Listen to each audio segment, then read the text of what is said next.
morning and welcome to another episode of Business in Brief. Today we're going to cover the Boston Consulting Group Matrix, the BCG Matrix. This is a really good tool for analysing a business's product portfolio, and we will look at that in a separate episode. But also it's really useful as an analytical tool to be used to make marketing decisions or indeed operational decisions. So let's get right in. As with all matrix, we have got graph axes, two sides, and it is split into 4 quadrants. So nice and easy like this. What you've got on your 2 axes are 2 different labels. On the bottom here, you will see the label for market growth. Now this realistically is about the market itself. Is it a new trend item? Are sales in that area growing? And we're going to rank this on a scale from market growth being high, and the label for high is on this side.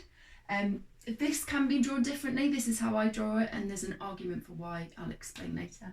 On the other side, market growth being low, i.e. that market is suddenly starting to reduce and there are less sales as a whole. And if I can write that straight, that will help. Okay, so market growth. So for example, if we looked at the food market, one particular segment or area of the food market that's experienced extremely high growth at the moment is veganism and vegetarianism. So a huge influx in that area, diets are changing, lots of medical advice, and it could be due to fashions, trends, media, or just technological change. It could also be to do with external shocks. So recently we will see the market growth for home sanitation products, antibacterial detergents and those sorts of things. Sales of those at the moment, especially antibacterial hand gel, extremely high. So it can be situational.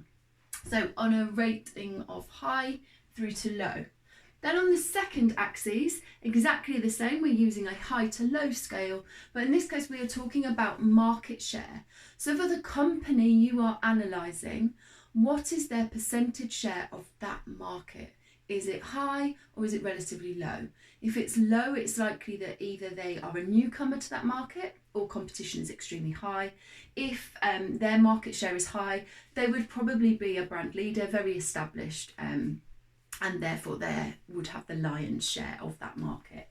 So in this side, we're going to change the axes. We're going to start at low, and there is a reason why I draw them this way round that I will hope to explain. So a low market share going up to, in this case, a high market share. So those are your external labels, and other than that, we are now going to add where you would sit within this matrix. You can remember it very easily. So if you looked at high, that would always be the same. If you looked at low, you would be able to use those as starting points or anchoring points if you're worried about your exam. I always learn it in this fashion because it matches with the product life cycle, and I'll hope to indicate that a little bit later on in the video.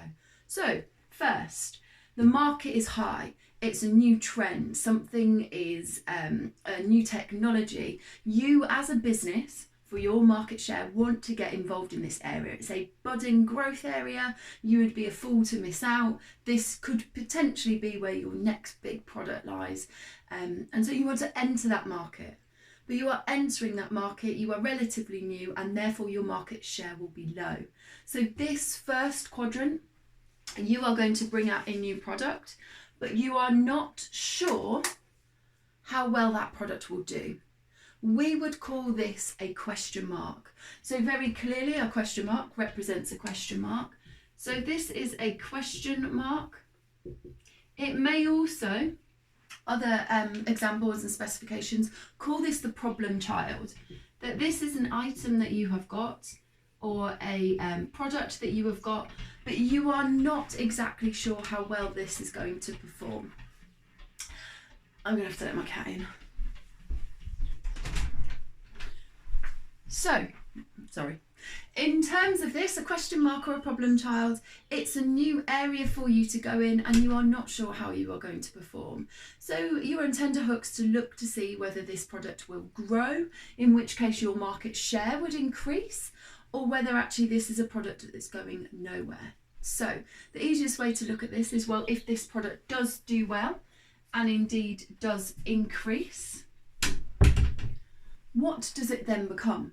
So this is where the market is high, lots and lots of sales are being made, it's a growth industry, and now your market share, you are becoming a market leader and you are making a decent amount of money. What are you moving into then? We would call this area a rising star or just a star. So this area is fantastic because it is high. So we have got high. You are a leader. It is a growth market. It is very likely sales will be high. The potential to make large amounts of profits is high. But if the market is still growing, there are potentially a lot of competitors coming in. So the need to invest money is also going to be high. So there will be a point where sustained growth within a market just isn't possible anymore. You may have started to hit and peak at saturation. Everyone that wants the product has bought it, but you're still the market leader, but the growth in the market has slowed down. This is where you would move from being a star within the market to being in what is probably the enviable and the most satisfactory position here. You would be what we would call a cash cow. Now I know that's just a picture of a cow, but you would be in this segment where the products you have are in the cash cow category. The market's no longer growing. It doesn't mean it's small, it's just not growing anymore, but you have the biggest market share in that market. So you might think about the chocolate confectionery market, Mars, and the Snickers bar is up there as its all-time favourite product. It sells across the world and it's hundreds and thousands, millions. They don't particularly need to invest anymore in advertising or marketing that product. It is just bringing in the money. So the cash cow is the position that you really want to be in. Okay, money from this product, because no longer or less likely is it that you're going to need to invest huge amounts of advertising in revenue as you do here. The money that you make off these cash cow products can be used to invest into these new products and these question marks. You will take or cream off the money here that you are investing from these cash cow products, and you might use that for the research and development for your question marks to help ensure with that investment they become stars. However, we all know that even good products don't last forever. The trend in the market dies off, your market share disappears, or in fact the complete demand for the product disappears, so you start reducing the amount of production that you have potentially. That would lead you into our final quadrant. This is our low sector, and this really is where things are slowing down, if not drying up completely. And we would call this area of the matrix the dog. The dog being I don't know where it comes from and how it links that you know, kick a dog when it's down. It's not a really nice phrase. But also this idea that if you have a sick dog, or this dog is not performing very well, it's no longer at its peak, it might be a case of potentially, no one's going to like this, putting the dog down. If this dog is no longer making you money, you've got some options. You could absolutely divest. Okay, so money that you may have been spending on this dog, you don't spend anymore. You disinvest, you get rid of this product, and you no longer have it making money for you. You might decide to cease all production on this product, and then any saved money, again, can go back into these question marks with the hope of making you money. It's also worth noting, if question marks don't become stars, i.e. they don't get you the market share that you want, there are other competitors that get there before you and they experience better sales, you have to exit from that market, or over a period of time you realise that the market share isn't there. What you might also decide is that actually that question mark isn't a question mark anymore, it's actually a dog, it's not really going anywhere, and at that case you might decide to completely reduce that product. Good investment here is more likely to see stars. Sustained advertisement, marketing would help you become a cash cow in that market, and it is the cash cow money that you can then reinvest to help these question marks get off the ground. Not all dogs would be put down or stopped or ceased. Just because the market, remember this area is market growth, in the UK is low, it doesn't necessarily mean that the market in other global countries is also low. So there are particular products potentially that a company might make. It's reached its saturation point in the UK, but what you might find is actually then they take this to a different market. If you were doing units with globalization in it, international business, this is the idea where a product in the UK that is now a dog, no longer wanted, doesn't necessarily have to be put down or stopped. Just sell it, use all the resources that you've already got, the capacity, the technology, sell this older product in new markets, use that money to then invest in your next lot of products. Now, the last thing before I go for this session, I said there was a particular reason why I wrote it this way with market growth high and then low, market share low, then high, because there are lots of other ways to do it. Obviously, there's a load of options. The reason I have done it is because you then end up with, and I hope this makes sense, I'll pull you in a bit closer.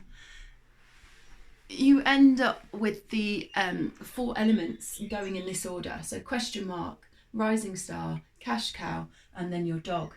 If you were to plot that, or even you could plot this behind, what you will find is potentially it also outlines